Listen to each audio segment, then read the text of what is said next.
pense que j'ai eu la chance très jeune de savoir ce qui me passionnait. À 10 ans, ma mère m'avait donné un livre de programmation en me disant « Tiens, ça va être un truc utile pour plus tard ». C'était en 95, hein, donc il fallait voir ça comme ça.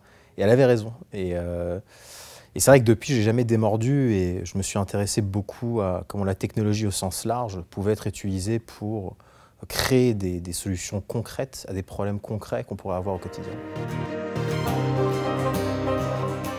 Définir le big data, il y a un petit peu deux façons de le faire.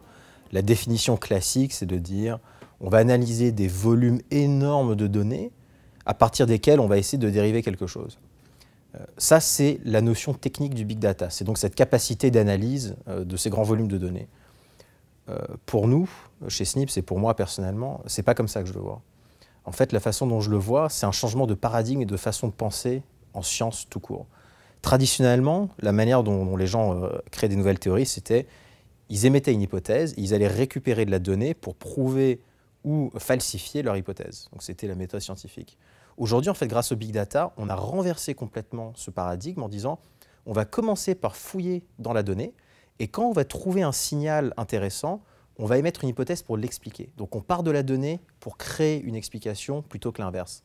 Et le vrai changement radical du big data, et pour moi ce que c'est que le big data, c'est ça.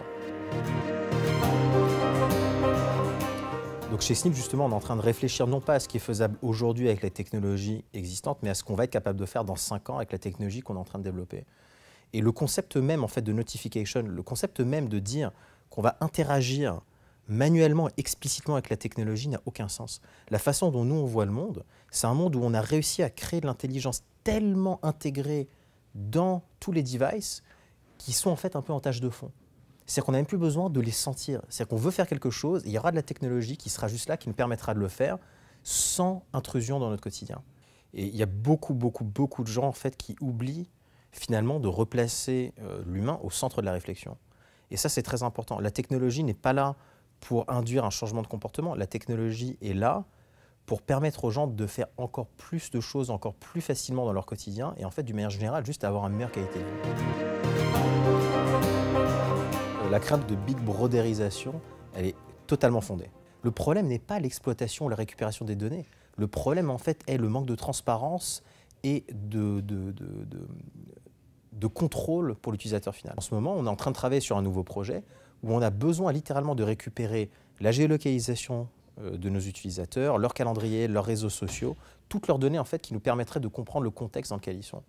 Mais la façon dont justement on répond à ça, c'est de dire, premièrement, on ne va jamais revendre cette donnée, ou même d'ailleurs y donner accès à quelqu'un de tiers. Et deuxièmement, en fait, on donne à l'utilisateur final le contrôle total dessus. C'est-à-dire qu'il est capable de modifier, d'effacer ou de rajouter de la donnée dans nos algorithmes pour que nos algorithmes en fait, se recalculent comme si cette donnée n'avait jamais existé en premier lieu. Donc on donne le contrôle de ce que l'algorithme sait sur quelqu'un à la personne qui est concernée. C'est ce genre de choses-là en fait, auxquelles on réfléchit pour éviter ce problème de big brotherisation, tout en étant capable quand même d'apporter de la valeur et créer des nouveaux services. Le prix qu'on a eu dans le cadre de l'excellence française, pour nous, c'est un petit peu une reconnaissance que même des institutions qui traditionnellement récompensaient des grandes entreprises industrielles, voyaient aussi dans les startups et l'innovation technologique une véritable opportunité de réinventer en fait, la France de demain. Le fait d'être récompensé par un prix aujourd'hui, alors qu'on travaille sur des technologies qui sont vraiment à la pointe, que ce soit dans le big data, l'open data, l'intelligence artificielle, ça montre surtout qu'il y a de l'intérêt pour ça sur le long terme. Je ne pense pas que ce soit une récompense sur ce qui a déjà été fait, plus une récompense en fait sur l'ambition et ce qu'on est en train d'essayer de faire à travers ça. Et ça, c'est très important en fait, de récompenser des essais et de l'ambition plutôt que de récompenser des accomplissements.